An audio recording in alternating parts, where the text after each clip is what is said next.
노력하는 사람은 즐기는 사람을 이길 수 없다라는 말이 있는데, 즐기는 사람이 이길 수 없는 사람도 있습니다. 누구냐? 준비하는 사람입니다. 어떤 일을 하든지 간에 준비가 된 사람에게는 당연히 따라오는 성과가 있기 마련입니다. 준비는 사람을 배신하지 않습니다. 영적인 부분에서도 동일하게 적용됩니다. 이 준비라는 것이 얼마나 중요한지 몰라요. 이번에 그 캄보디아 선교팀이 성도님들의 기도 덕분에 큰 은혜 가운데 무사히 잘 끝내고 돌아왔습니다. 그 선교사님이 하시는 말씀이 그냥 하는 말이 아니라 진심으로 말한다라고 하면서 여러 교회의 선교팀을 인솔 했지만 화두교회 선교팀 같이 잘하는 팀은 없다고 하시면서, 제가 한국에 돌아왔는데도 계속 톡으로 감동을 해서 막 문자를 보내오고, 무엇보다도 힘들었던 그 선교사님 자기 자신이 너무도 큰 새 힘을 얻었다라고 그렇게 감사를 수없이 전했습니다. 저도 개인적으로 이렇게 바라보면 참 마음이 뜨겁고 감사하고 또 보람이 있고, 또 우리 화두교회의 미래의 젊은이들의 모습 바라보면서 이렇게 소망에 아주 이렇게 붙들리는 그런 시간이 됐습니다. 각자의 달란트들이 다 있는데 그렇게 잘할 수 있는 이유가 무엇인가라고 했을 때, 뭐 젊은이들 한 명 한 명 다 귀하고 다 은혜 가운데 있었던 것도 사실이지만은, 저희가 이제 매년 선교를 하면서 상당히 준비가 철저합니다. 각자의 달란트가 있는데 그 달란트를 잘 발휘할 수 있도록 매주마다 모여 기도하고, 또 이번에는 또 연극, 연기 이걸 전공한 친구가 전체적으로 각본과 디렉터 다 감독을 하고, 또 주일학교를 지도했던 교육자들은 교재와 도구 이런 것들을 준비하고, 또 찬양 맡은 자들은 그것을 준비하고 연습하고, 그런 그 각자의 준비들이 다 모여서 성경에 있는 하나님의 말씀의 이야기를 그 연극이나 또 찬양으로 풀어서 하나님의 말씀을 이 아이들에게 전했습니다. 영상에서 좀 보셨다시피 우리가 섬겼던 이 빨린의 교회는 시골에 있는 교회입니다. 그 교회가 생긴 이래로 여름 성경학교라는 것을 최초로 이번에 했습니다. 얼마나 거기도 기념비적인 사건인지 모릅니다. 얼마나 좋아하고 은혜를 받았는지 제가 이제 그 아이들의 사진들을 쭉 보면서 이 중에 이 캄보디아를 흔들어 놓을 영적인 지도자가 좀 나오게 해달라는 기도가 이 가슴에서 이렇게 갑자기 울컥 이렇게 생기고, 그리고 그 확신에 찬 그런 어떤 감동도 느꼈습니다. 우리는 모릅니다만 저 아이들이 언젠가 이 캄보디아라는 불교 국가에 하나님의 위대한 지도자가 분명히 나타날 것 아니겠습니까? 그런 기도와 소망을 이렇게 우리가 씨를 뿌렸다라고 생각하니까 굉장히 그 마음이 뜨거워지더라고요. 그래서 이번에 그 마지막으로 선교팀들이 캄보디아에서 오면서 쭉 소감을 한마디씩 해라, 그렇게 이제 그런 시간을 가졌는데, 그 중에 한 명이 이번 그 선교에 하나님이 어떤 메시지를 주실까 기도하면서 준비했다, 이런 말을 하더라고요. 은혜를 이미 준비했다는 것이죠. 목이 메여서 그렇게 고백하는 그 심령에 주님이 주시는 은혜가 어찌 없을 수가 있겠습니까? 오늘 예배 나오신 여러분들은 이 자리에 준비를 하고 나오셨습니까? 은혜 받을 준비를 하고 온 것이라면 준비는 우리 신앙을 배신하지 않습니다. 그래서 오늘 본문을 통해서 오늘도 이 준비한다는 말이 여러 번 나오는데, 과연 우리가 영적으로 준비한다는 것이 뭔지, 인생에서 준비한다는 것이 뭔지 이 본문을 통해서 두 가지를 좀 살펴보도록 하겠습니다. 첫째는 확신이 준비를 부른다. 확신이 준비를 부른다는 것입니다. 오늘 본문에 가장 많이 등장하는 단어인 준비가 1절, 2절 사이에도 나옵니다. 잠깐 보겠습니다. 성도를 섬기는 일에 대하여는 내가 너희에게 쓸 필요가 없나니. 고린도 후서의 단어가 어렵진 않습니다만 그냥 여러분이 그냥 읽으면 좀 이해가 안 되는, 어법적으로 좀 이렇게 좀 어려운 게 많아요. 다시 제가 잘 한번 읽어 보겠습니다.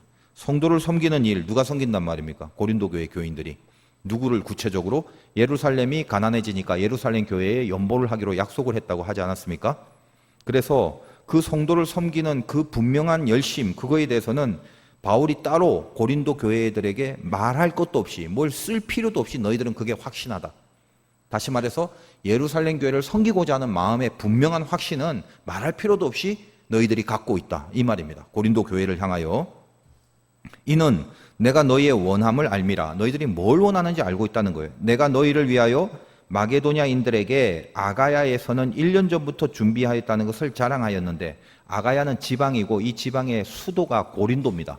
그러니까 높아심에서 자꾸 그 예전 얘기를 하게 되는데, 여러분 막 기억 속에 좀 있었으면 좋겠습니다. 마게도냐라는 교회는 뭐 빌립보나 데살로니가 교회 같은 데가 예루살렘 교회를 돕기로 그들도 약속을 했죠.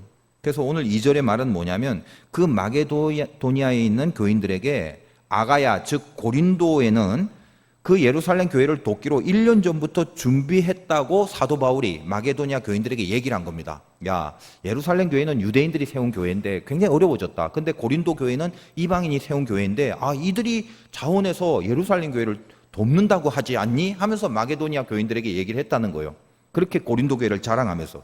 그러니까 바울이 고린도 교회를 개척해서 세웠으니 영적 상태는 엉망인 때가 있었을진 몰라도 얼마나 마음속에 그 고린도 교회를 향한 사랑과 애착과 자랑이 있었겠습니까? 그 말을 하는 거죠. 아가야에서는 1년 전부터 준비하였다는 것을 자랑하였는데 과연 너희의 열심이, 즉 고린도 교회의 열심이 펑 많은 사람들을 분발하게 하였다. 여기 펑 많은 사람들은 대표적으로 마게도냐 교인들을 말하는 거죠. 너희들이 열심을 내니까 마게도냐에도 너희들 보고 덩달아서 막 분발하여 예루살렘 교회를 섬기고 도와야 된다라고 그런 운동이 일어났지 않냐. 지금 그런 얘기입니다. 그들의 섬김의 확신, 예루살렘 교회를 섬겨야 된다는 것은 사실은 고린도 교회가 내부적으로 흔들리는 시험을 당하고는 있었지만 그 과정을 통해서도 바울은 적어도 저들이 이 시험을 겪고 통과하고 이겨내면 예루살렘 교회를 섬긴다라는 그들의 믿음의 분명한 확신만큼은 절대 실패하거나 그걸 포기하진 않을 거다라는 것을 바울은 알고 있었다는 것입니다. 그래서 3절과 4절로 연결됩니다. 3절. 그런데 이 형제들을 보낸 것은 지금 이 형제들을 보냈다는 건 저번 시간에 했죠. 연보를 전해줘야 될 사람이 필요한데 대표적으로 디도, 그리고 혼자에게 보내기에는 어떤 여러 가지 공평성과 투명성에 대하여 조심해야 될 문제니까 2명의 형제까지 딸려서 3명이 갔다라고 그랬죠. 그래서 그런데 이 형제들을 보낸 것은 이 일에 너희를 위한 우리의 자랑이 헛되지 않고 내가 말한 것 같이 저번 시간에 조심하게 해라 이런 말 했죠. 그러니까 조심하게 이걸 준비하게 하려 함이라. 그래서 3명이나 동반해서 보낸다. 그 말입니다. 4절. 혹 마게도냐인들이 나와 함께 가서 너희가 준비하지 아니하는 것을 보면 뭐 그럴 리는 있을지 없을지 모르겠습니다만 마게도냐 교인들이 바울의 말을 듣고 야, 고린도 교회 대단하네요. 바울 선생님이요. 우리 같이 가서 고린도 교회 한번 탐방합시다. 예를 들면 그랬다 하면 그래, 고린도 교회가 그렇게 약속한 거 그 신앙의 모습 한번 보여주마. 같이 가자 하고 마게도냐를 데리고 마게도냐 교인들 데리고 고린도 교회 갔는데 만약에 고린도 교회가 이 연보에 대해서 전혀 준비가 안 돼 있는 상태라면 너희, 즉 고린도 교회의 너희는 고사하고 우리가, 즉 바울을 말하는 거죠. 너희를 믿었던 이 말을 했던 게 얼마나 부끄럽겠냐 이 말이에요. 부끄러움을 당할까 내가 두렵다. 지금 이런 얘기를 하는 것입니다.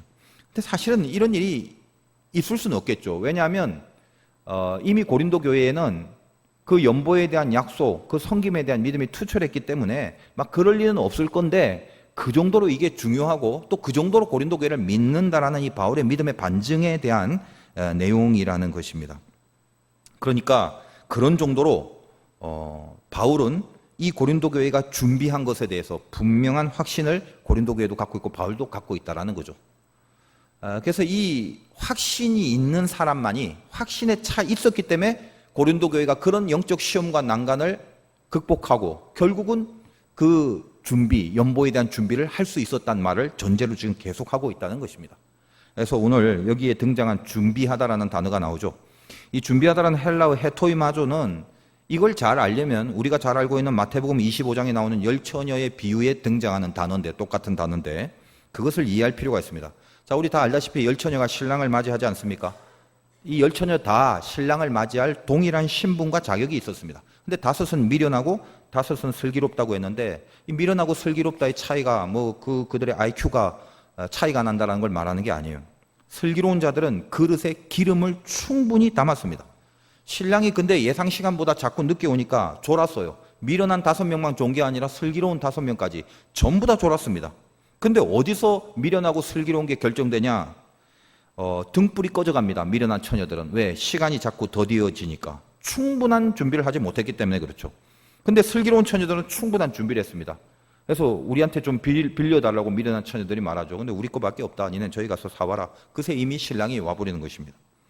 자, 이 슬기로운 처녀들이 미련한 5처녀에 비해서 어떻게 이것을 충분하게 준비했던 게 가능했나? 그 이유는 하나밖에 없어요.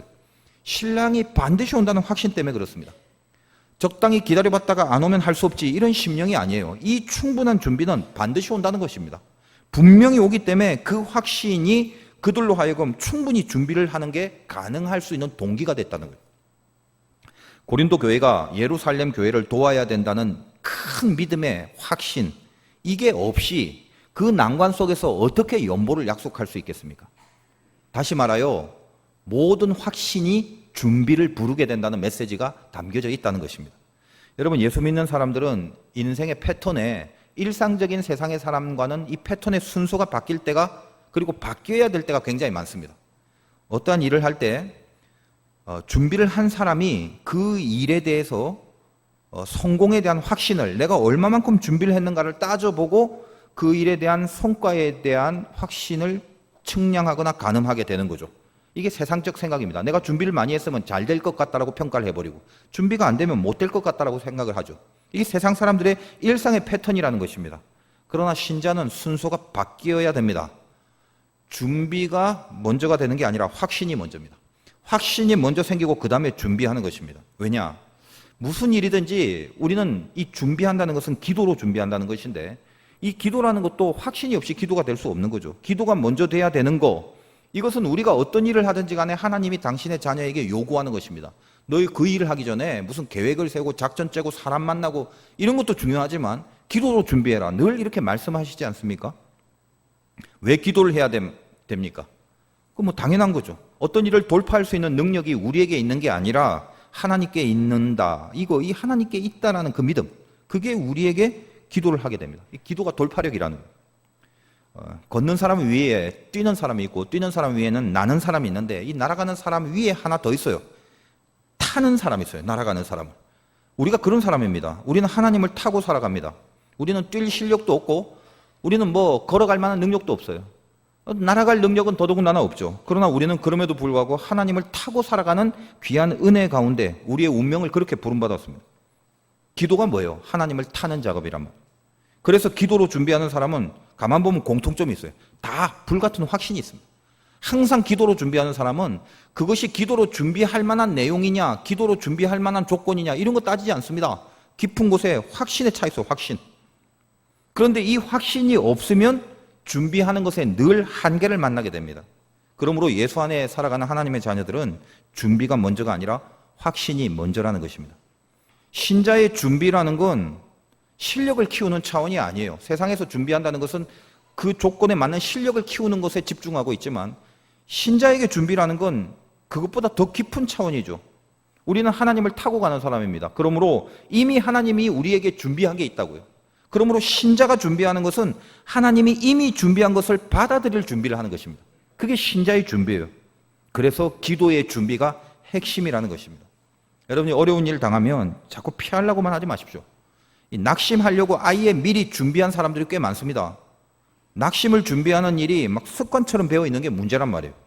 그래서 낙심하는 사람도 가만 보면요, 습관이에요. 굉장히 낙심 잘해요. 가만 보면 습관이라니까요. 조금만 부닥치면 낙심해 버립니다. 바로 즉시 낙심해 버립니다. 낙심과 기도는 상극이에요. 함께 할 수 없습니다. 둘 중에 하나예요. 낙심을 하든가 기도를 하든가 둘 중에 하나란 말입니다. 저 목회를 하면서 확신의 기도를 하는 사람들을 보면요, 이 확신의 기도를 하는 사람들이 실패하고 쓰러진 적을 거의 본 적이 없습니다. 7번 넘어져도 다시 일어납니다. 반드시 결국 돌파해냅니다. 이게 신자의 매력이에요. 여러분, 의인의 특징이 뭐예요? 시편 1편에 그가 하는 모든 일이 다 형통하리로다. 이 형통이라는 히브리어 찰라흐, 수백 번 설교를 했습니다만 무슨 뜻입니까? 돌파하다라는 의미입니다. 어떤 일이 부닥침이 없이 술술술술 잘 풀려지는 거, 요리조리 잘 피해 나가는 거, 이걸 형통이라고 하지 않습니다. 의인이 형통케 된다는 형통은 부닥쳐도 돌파한다는 것입니다. 이게 형통이라고. 우리에게 얼마나 큰 복이고 우리에게 얼마나 큰 능력의 약속의 말씀입니까? 형통케 되는 게 신자의 멋진 모습이라고요. 의인이 뭐라고요? 그 의인이 형통케 한답니다. 그 의인이 뭔데요? 착한 사람이 아니라 의인은 믿는 사람이라고. 확신이 있는 사람이란 말입니다. 그래서 다윗은 인생의 고비를 만나고 수많은 전쟁을 치룰 때마다 늘 그 가슴 속에 불같은 고백을 합니다. 사무엘하 22장에 보면 내가 주를 의뢰하고 적진으로 달리며 내 하나님을 의지하고 성벽을 뛰어넘나이다. 하나님을 의지하고 확신을 딱 가지니까 성벽을 뛰어넘는다고 합니다. 이게 신자의 위력이라고요. 보통 사람들이 누구나 성벽을 만나면요, 그 자리에서 주저앉거나 돌아가서 피하려고만 합니다. 그런데 하나님을 딱 의지해 버리니까 성벽 위에도 길이 있다는 것을 보게 되는 거예요. 성벽을 피하는 게 길이 아니라 성벽을 넘어가는 게 길이라는 걸 보게 되는 거죠. 그게 능력입니다. 이것이 하나님 의지하는 자의 힘이란 말이에요. 여러분 살다 보면 부닥치는 일이 있죠. 사람과 부닥치고 일과 사업이 부닥치고 그로 말미암아 진로와 미래가 막 벽처럼 커다란 벽돌처럼 딱 가로막는 순간이 있죠. 영적인 문제도 마찬가지입니다. 죄가 두껍게 놓여 있어갖고 그 앞에 주저앉아서 영혼 다 털려버리고 쓰러져 있는 사람들 얼마나 많습니까? 이 중에 예배의 자리에 나와 있지만 죄 속에 빠져갖고 지금 쓰러져 영혼 다 털린 사람들이 있단 말이에요. 어떻게 해야 돼요? 그런 사람들의 심령이 어때요? 한결같아요. 불같은 기도를 다 잃어버리고 있다는 거예요. 기도 속에 자기를 붙들리는 힘들을 다 상실하고 있다는 것입니다. 기도할 마음이 생기지 않는 거죠. 기도로 준비하는 것만이 우리가 유일하게 하나님의 준비하심을 만날 수 있는 그 준비입니다. 확신을 잃어버리니까 준비할 마음이 안 생기잖아요. 하나님이 바라시는 건 우리로 하여금 당신의 영광을 같이 공유하시는 것입니다. 우리가 어떤 문제든지 기도로 막 돌파해 나가는 거 그거 보시길 원해요. 이게 아버지의 마음이란 말이에요. 왜냐하면 내가 그 문제에 대해서 기도를 한다는 것은 그 문제에 대하여 하나님이 개입해서 하나님과 내가 지금 함께 뛴다라는 동역의 의미가 있단 말이에요. 그 일을 하나님과 함께 뛰는데 실패할 리가 있겠습니까? 성벽인들 그것이 우리를 막을 수 있겠냐 이 말이에요. 하나님을 의지하면 성벽을 뛰어넘는다는데 그러면 그 일에 승리를 하고 나서 그 승리를 하나님과 공유하게 되면 영광을 같이 공유하게 되는 거라는 것입니다.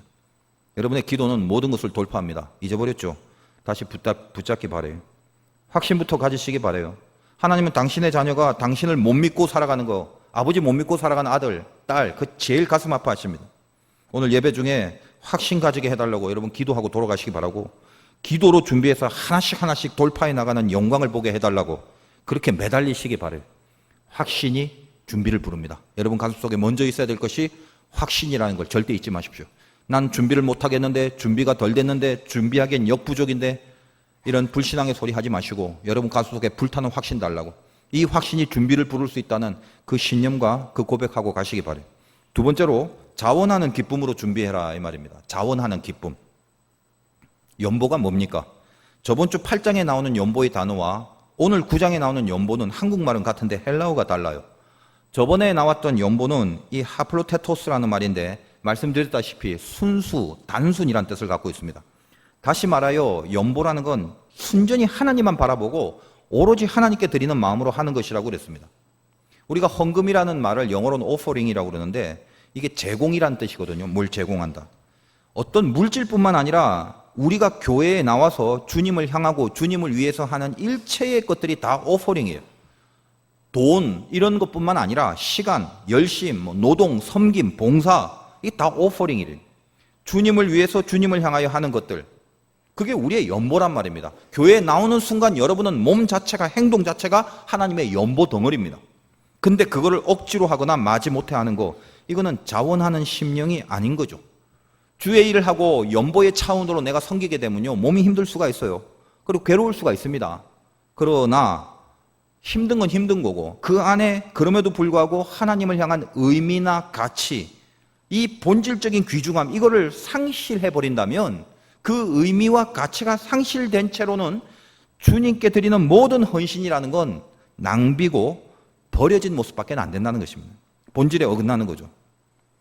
성경에 등장하는 연보의 본질이 뭡니까? 연보가 뭔지를 가장 잘 알려면 연보의 본질이 예수 그리스도다라는 것을 성경이 말하고 있다는 것을 저번 시간에 한번 얘기한 적이 있습니다. 8장 9절입니다. 내가 명령으로 하는 말이 아니오 오직 다른 이들의 간절함을 가지고 너희의 사랑의 진실함을 증명하고자 함이라. 9절 우리 주 예수 그리스도의 은혜를 너희가 알거니와 부요하신 이로서 너희를 위하여 가난하게 되심은 그의 가난함으로 말미암아 너희를 부요하게 하려 하심이라. 주님이 우리를 부하게 하기 위하여, 기억하시죠? 연보는 구제, 헌금 중에서 가난하고 불쌍한 사람을 구제하고 돕는 차원에서의 단어와 개념이 연보라고 그랬습니다. 이 연보의 핵심이 주님이란 말이죠. 가장 부하신 분이 가장 낮은 자리까지 와서 누구를 살리셨냐면 우리를 살리셨단 말이죠. 가난한 우리를 부하게 만드셨다는 그 말입니다. 연보의 본질이 예수 그리스도인데, 그렇다면 우리가 드리는 모든 연보가 어떠해야 되는가에 대한 대답, 해답, 그게 거기에, 즉 예수님께 있습니다. 여러분이 왜 연보를 통해서 구제해야 되는가? 세상에는 이 자선이란 게 많아요. 그래서 예수 안 믿어도 남을 잘 돕고 막 물질로 돕는 막 기부천사들 얼마나 많은지 모릅니다. 근데 그거는 아무리 많은 액수로 기부를 한다 한들 그건 기부지 연보는 아니죠. 연보가 뭡니까? 내가 연보를 한다는 건 그냥 남을 틱하고 돕는 차원이 아니라고 그랬죠. 내가 예수로 인하여 살게 된 그 감사, 거기에 대한 반응으로 하나님께 드리는 일체의 마음을 말합니다. 물질뿐만 아니라 모든 것, 예수로 인하여 다시 살게 된 그 감사함으로 하나님 앞에 반응하는 모든 것, 이게 다 연보예요. 목회를 하다 보면 저에겐 특별히 그 연보를 해야 될 선택의 순간들이 평신도들보다는 훨씬 많습니다. 그럴 때마다 이것이 연보로 가야 되는지, 연보를 해야 되는지 그것을 판단하고 결정한 일에 기준은 성경의 기준이죠. 저도 뭡니까? 자원의 기쁨, 자원할 수 있는, 그리고 내 안에 기쁨이 감동으로 있는지 그걸 확인하는 것이 제일 중요하다는 것입니다. 어떻게 확인하는? 내가 주님께 받은 은혜가 얼마나 큰가? 연보 되신 주님, 나를 구제해 주시기 위하여 대신 죽으신 그 주님, 그 주님의 은혜 앞에 그 감사의 마음으로 나도 드려야 된다는 동기가 내 안에 확보가 돼야 되는 거죠. 그게 있는지 확인해 보고, 그리고 그 연보에 실려져 있는 주님이 이 연보가 전해지는 곳에 나를 구제하신 그 주님의 구제의 은혜가 같이 실려져 있을 수 있는 건지 그거를 한번 점검해 보는 것입니다. 그렇게 되면요, 그런 마음으로 기도를 하다 보면 예를 들면 연보해야 될 그 액수가 아무리 작더라도 자원의 감동과 기쁨이 아예 없는 경우도 있고, 감당할 수 없을 정도로 많더라도 자원하는 기쁨과 감동이 임할 때가 있습니다. 그러면 그 감동으로 드려지게 될 때 그것이 주님이 바라시는 연보의 본질이고 핵심이 된다는 것입니다. 여러분도 마찬가지입니다. 예를 들어 여러분이 어떤 물질로 다른 이들을 돕는 연보를 한다면 여러분이 하는 건 기부가 아니에요. 돈이 많기 때문에 돈 없는 몇 명 도와주면서 불쌍함들 내가 살려줄게, 착한 일이지 선한 일이지 하고 뿌듯해하는 이런 기부가 아니란 말이죠. 여러분들은 남을 돕는 연보를 하면 중심에 잊지 말고 간직하면서 해야 될 내용이 있다는 것입니다. 그게 뭡니까? 내가 주께로 받은 구원, 주님이 나를 구제하신 그것을 나를 통해서 다른 이들에게 전해질 수 있도록 이 연보가 사용되길 바라는 마음으로 하는 거예요. 새삼스럽지만 잊지 마시기 바라요. 아무리 작은 액수라도 여러분이 헌금을 하거나 주님의 이름으로 구제를 하고 연보를 할 때는 바로 이 마음이 바탕이 돼야 된다는 것입니다. 그럼 내가 부자라서 하는 게 아니에요. 내가 가난하다고 못할 게 아니라는 것입니다. 내가 받은 은혜에 대한 감사가 그 연보에 서려 있을 때 이게 참 연보, 오늘 말하는 그리스도의 연보, 그 말을 하는 것입니다. 성경은 과부의 두 렙돈 사건이 있습니다. 이 많은 부분 그 본문을 좀 곡해해서 잘못된 메시지가 굉장히 난무합니다. 예를 들면 이렇게 우리는 알아들죠. 쉽게 전 재산에 해당하는 두 렙돈, 이 두 렙돈이라는 건 뭐 그냥 아주 저렴한 음식 한 번을 먹을 수 있는 그 정도의 돈입니다. 전 재산에 해당하는 두 렙돈을 과부가 드렸으니 이 과부도 전 재산을 드리는데 혹시 돈 많은 사람들이 있다면 돈 많은 너희들은 지금 뭐하고 신앙생활 하느냐, 이런 질책의 메시지로 우리가 전해 듣고 있습니다. 근데 그것은 아주 틀린 메시지죠. 그 본문은 전혀 그런 뜻이 아닙니다. 누가복음 21장에 등장하는 내용인데 거기는 이렇게 시작됩니다. 예수께서 눈을 들어 부자들이 헌금함에 헌금 넣는 것을 보시고 또 어떤 가난한 과부가 두 렙돈 넘는 것을 보시고, 자, 봤습니다. 주님이 과부가 전 재산인 두 렙돈을 넣은 걸 봤어요. 주님이. 그리고 나서 거기에 대한 주님의 평가 중에 어느 한 구절, 참 귀한 연보다, 진짜 칭찬받을 헌금이다, 저거를 본받아라, 이런 식의 평가가 있는지 지금부터 읽어드릴 테니까 잘 들어보십시오.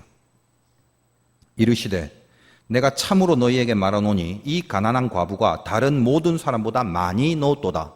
이거 팩트죠. 저들은 그 풍족한 중에서 헌금을 넣었거니와 이 과부는 그 가난한 중에서 자기가 가지고 있는 생활비 전부를 넣었느니라 하시니라. 이거 팩트죠. 끝입니다. 잘 한번 생각해 보십시오. 이 과부의 두 렙돈을 갖고 주님이 칭찬한 적이 없습니다. 그러면 왜 이 비유를 들었고 왜 이 사건을 통해서 비유화시킨 메시지가 뭐냐? 이 21장이 시작되기 바로 직전 20장 끝에는 이런 전제가 있습니다. 45절부터 읽으면 모든 백성이 들을 때에 예수께서 그 제자들에게 이르시되 긴 옷을 입고 다니는 것을 원하며 시장에서 문안, 인사받는 거, 그리고 회당의 높은 자리와 잔치의 윗자리를 좋아하는 서기관들을 삼가라. 예수님의 핵심 주제가 뭐라고요? 종교 지도자들, 서기관들을 삼가랍니다. 그들이 어떤 포지션을 취합니까? 긴 옷 입고 막 시장에서 인사받는 거 좋아하고 회당의 높은 자리, 잔치의 윗자리, 그걸 좋아하는 서기관들을 삼가라. 그들은 과부의 가산을 삼키며 외식으로 길게 기도하니 그들이 더 엄중한 심판을 받으리라 하시니라. 그 서기관들이 뭘 했다고요? 눈에 띄는 것이 과부의 가산을 삼켰다. 그러니까 이 연보의 본질을 모르는 서기관들, 종교 지도자들을 질책하는 도입 부분으로 이 과부의 사건이 소개되고 있습니다. 그 과부는 생활비 전부를 넣었습니다.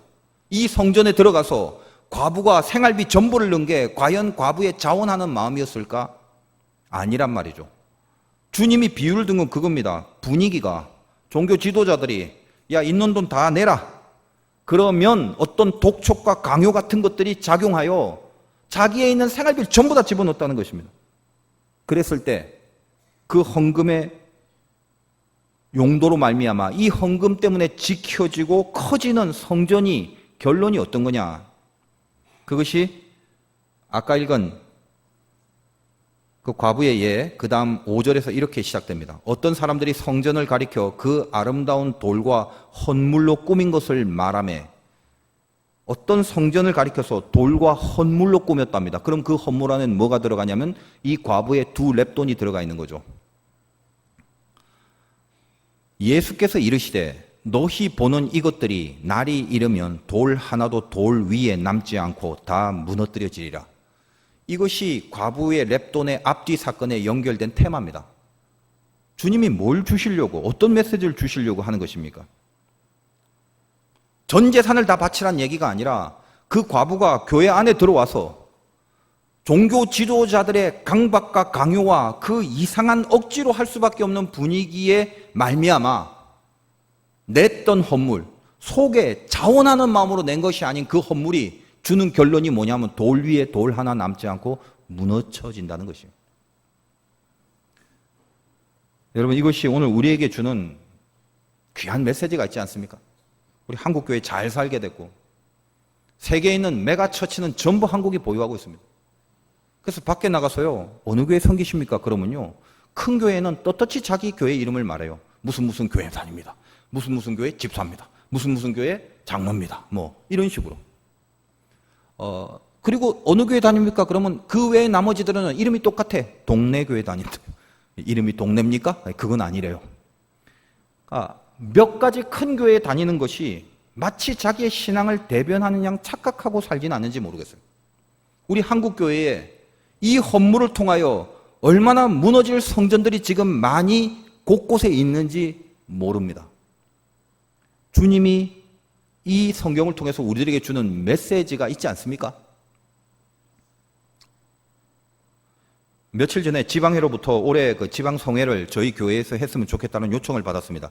그 이유인 즉슨 미리 하기로 계획된 것에 어떤 이유가 있어서 그게 이제 취소가 되었는데, 표현이 제가 좀 그렇습니다만 제가 받은 느낌은 마치 급히 땜빵하는 것 같은 느낌, 그래서 저에게 요청하는 것 같은 그런 느낌을 좀 받았습니다. 우리 교회가 이 지방에서 비중이 있는 교회이기 때문에 여러 가지 행사 같은 걸 하면 저는 개인적으로 적극 협조했고 또 필요한 부분은 다 도왔다고 생각을 합니다. 그리고 당연히 그래야 되죠. 근데 예를 들면 그 행사가 무슨 바자회나 찬양제나 성경 퀴즈 대회나 이런 게 아닙니다. 지방성회는 뭐냐 하면 하나님께 드려지는 예배죠. 저도 8월 말에 그 서산 지방에 그 지방성회를 인도하러 갑니다. 근데 그 성회를 인도해 달라는 요청을 1년 3개월 전에 요청을 받았어요. 그때 허락한 것입니다. 근데 갑자기 우리 동지방에서 올해 성회를 우리 교회에 해달라고 불과 한 3달 정도 남짓한 이 시간에, 그러면 강사 섭외도 문제가 되고 또 그것보다는 준비되지 않은 채 뭔가 이렇게 맡겨져 버리는 모습, 그런 판단이 들었어요. 왜 지방성회를 합니까? 여러분 뭐 지방성회 하면 참석하십니까? 이분의 이 중에 10분의 1도 안 올걸요? 그건 적어도 하나님 앞에 드려지는 본질적인 예배이니만큼 다른 행사하고는 다릅니다. 이거는 예배 드리는 행사잖아요.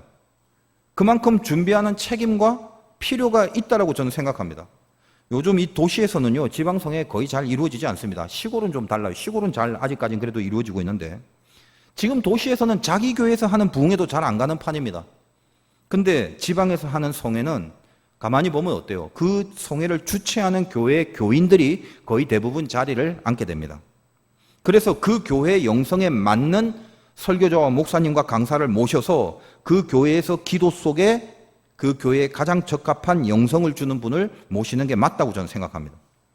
근데 그렇지 않고 혹시 전혀 상의가 되지 않은 상태에서 다른 강사가 와서 그 교회에서 지방성회를 하는 것도 그것은 영적 예의가 아니다라고 저는 생각을 해요. 저는 개인적으로는요, 요즘 시대, 지금 이 현대 시대에는 이 지방성회라는 게 별로 큰 의미가 이렇게 느껴지질 않습니다. 특히 도심교회에서는. 우리 지방뿐만 아니라 지금 전국도 다 그래요. 이 도심에서는요, 지방에서 어떨 성회한다면 잘 거의 모이지 않습니다. 그 교회, 주최하는 교회 성도들로만 대강 채워집니다. 그렇다면 굳이 왜 할까요? 은혜도 있고 하나님의 붙들어 주시면 다 압니다. 다 이해합니다. 솔직해 보자고요. 집회 때 거두어지는 헌금 때문이거든요. 그 헌금이 어떤 지방에 일을 할 때 선용이 되고 좋은 일에 쓰여집니다. 그러나 어쨌든 간에 헌금이라는 것이 1차적인 초점이 되어버리면 그것도 어떤 목적을 두거나 취지를 말해주고 우리가 이런 좋은 일에 쓸 테니까 이번 지방성회 때 우리 헌금을 이렇게 하겠습니다라는 것을 좀 미리 공고를 해주든가, 저는 이런 것이 좀 필요하다고 생각합니다. 그게 아니다 보니까 모든 지방성회를 기획하는 초점과 중심이 뭐냐 하면 얼마나 하나님 앞에 은혜를 끼치고 얼마나 안 믿는 사람들이 믿음을 갖게 하고 얼마나 우리의 영성이 더 깊어지고 라기보다는 헌금을 얼마나 잘 거둘 수 있는가에 대한 틀을 집중적으로 기획하고 생각하는 것에 초점이 모아질 수밖에 없는 겁니다. 거기에 자원하는 기쁨, 그리고 하나님께 드려지는 진심, 그런 본질적인 것들이 어느 정도 확보되고 있는지, 물론 있겠죠. 그러나 상대적으로, 비례적으로 어느 정도 그게 확보가 되고 있는지 정직하게 생각해 봐야 되는 거 아니겠습니까? 그래서 제가 그 전화를 받고 잠시 우리 교회 스케줄을 점검해 보겠다고, 좀 이따 전화 드리겠다고 하고 끊고 기도하면서 생각하다가 결국은 제가 이제 거절을 했습니다. 혹시, 그리고 제가 이렇게 다시 얘기를 했어요. 저희 교회에서 그 성회를 섬기게 하려면 미리만 말씀해 주시면 내년에는, 혹시 내년에 우리 교회를 지목하신다면 기도하는 마음으로 잘 준비하겠다고. 그러나 이번에는 힘들다고 그렇게 말씀을 드렸어요. 저는 개인적으로 이런 생각을 좀 해봅니다. 지방성회를 그럼에도 꼭 지방마다 꼭 그 지방성회를 계속해야 한다면, 그리고 만약 그걸 저희 교회에서 하게 된다면, 그냥 제 생각이에요. 그 지방성회에 거두어드릴 어떤 헌금이 있지 않겠습니까? 뭐 예산이든 뭐든 어느 정도 거두어질 것이다. 그거를 그냥 우리 교회 재정에서 지방에 그냥 다 주고, 집회 시에는 헌금 시간을 아예 없다고 홍보하고, 정말 신실한 주의 종을 잘 섭외해서 지방에서 이제껏 우리가 교회 내에서 은혜도 많이 받지만 특별히 좀 더 은혜가 돈독해질 수 있는 시간을 갖기 위해서 홍보를 해갖고 헌금 없이 무조건 집회와 기도에만 집중하고 이 집회에만 좀 총력을 기울일 수 있는, 오직 하나님께만 받을 은혜만 집중하게 해서 그렇게 모였으면 좋겠다는 생각이 듭니다. 이 생각은 맞는 생각인지 틀린 생각인지 저는 몰라요.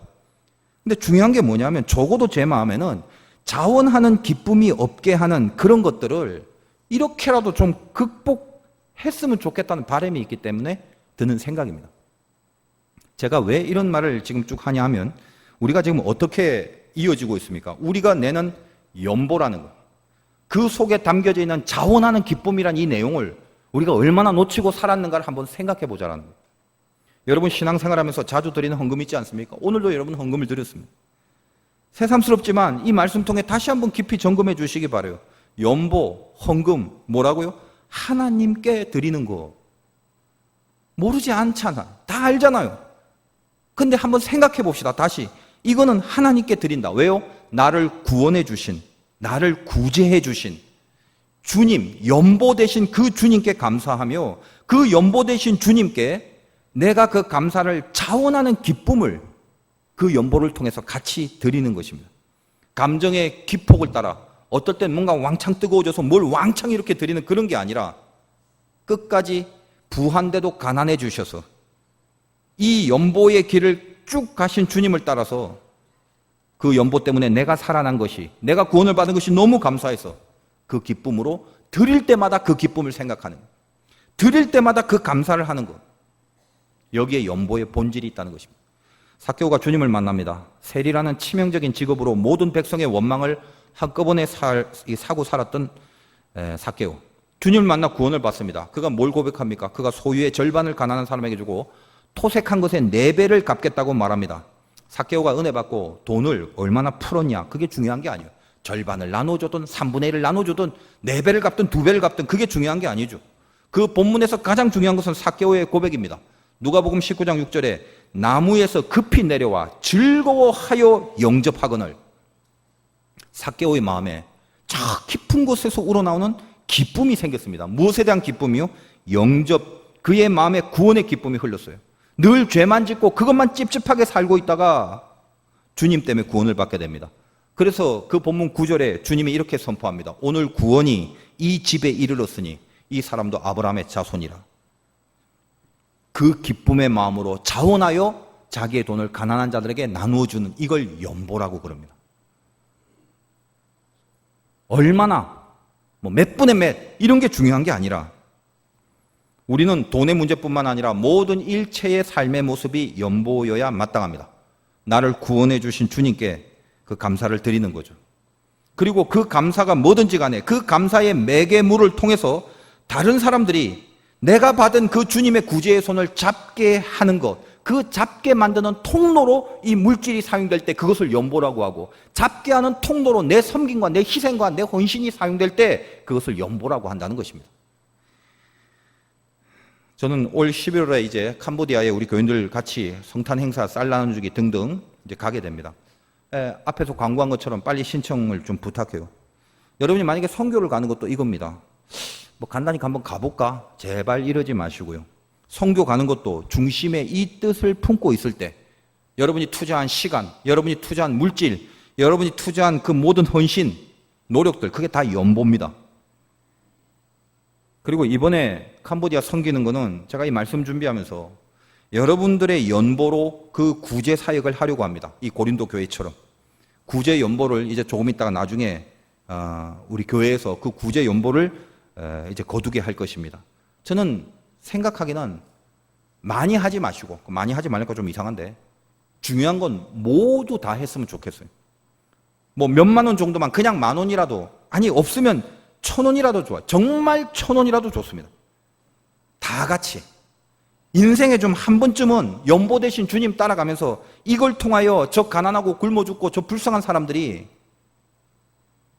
우리 교회의 모든 성도님들 때문에, 우리의 그 진심 어린 마음 때문에 자원하는 기쁨으로 드려진 그 물질로 인하여 못 먹고 굶주린 그 땅에 고아와 과부와 나그네들이, 그 가난한 자들 위해서 우리가 드린 연보가 영의 양식과 육의 양식이 되어주는 그 시간이 좀 가졌으면 좋겠다는 생각을 하는 겁니다.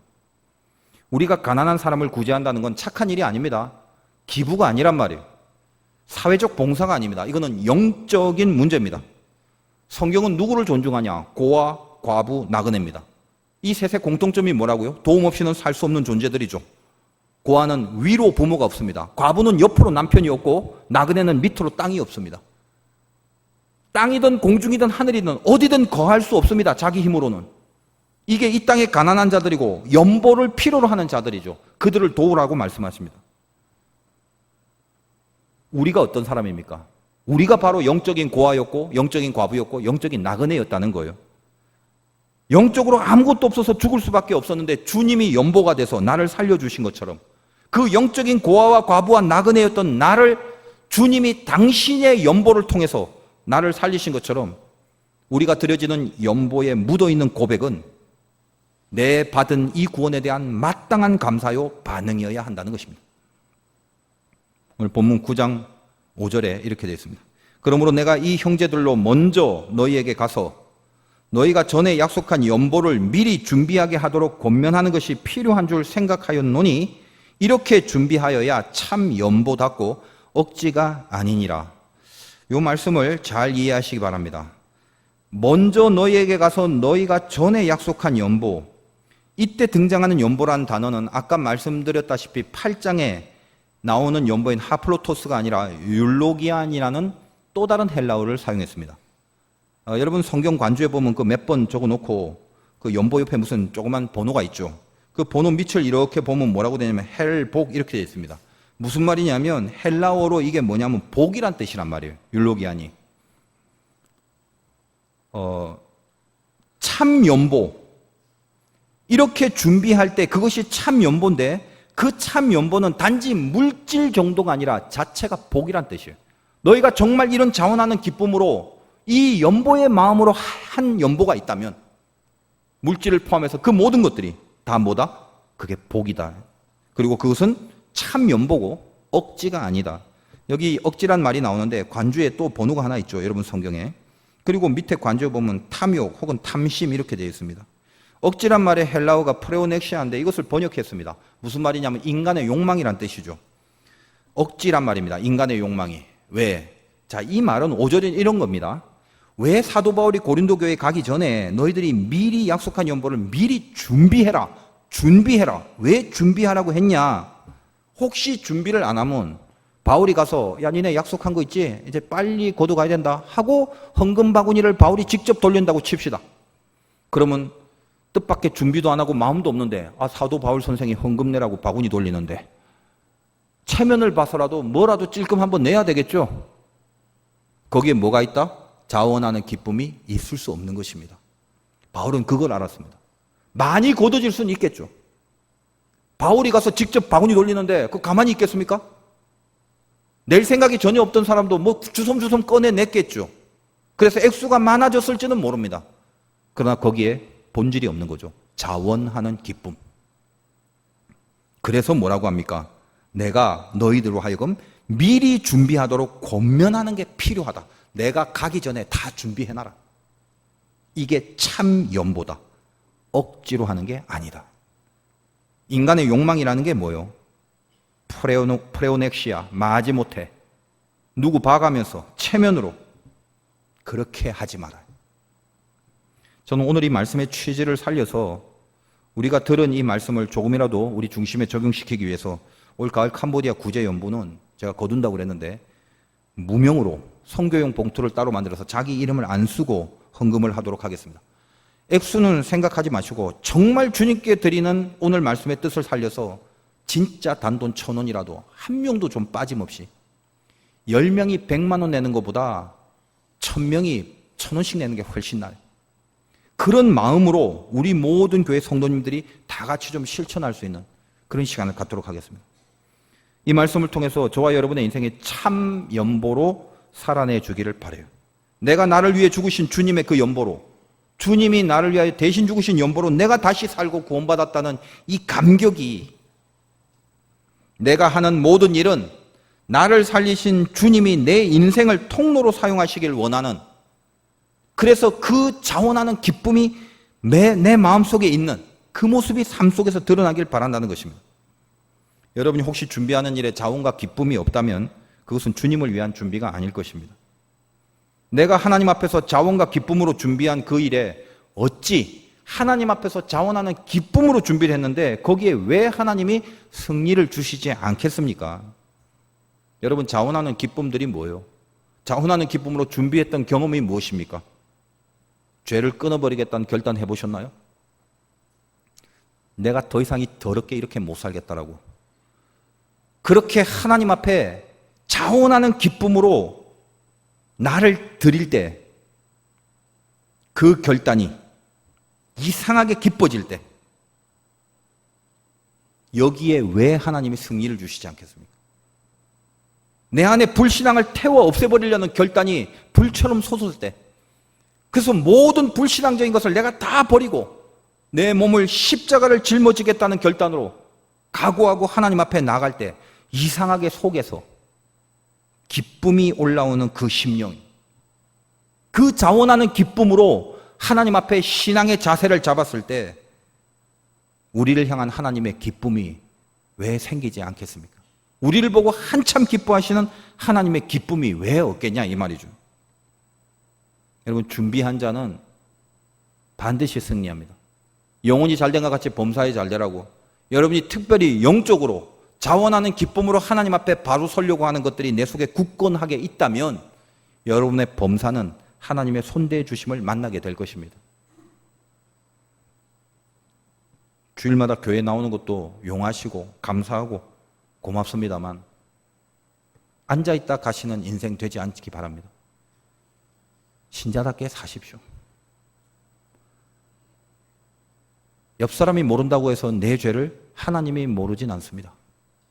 언제까지 그러시겠습니까?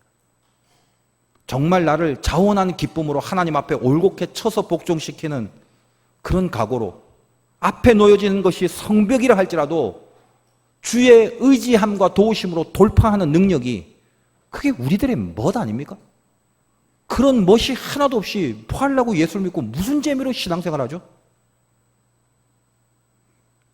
준비한 자를 이길 수 없습니다. 여러분이 하나님 앞에 여러분의 영혼을 준비하고 자원하는 기쁨으로 하나님 앞에 준비하고 있을 때 그 사람을 하나님께서 승리의 길로 반드시 이끄십니다. 준비하신 저와 여러분 되시길 주의 이름으로 축원드립니다.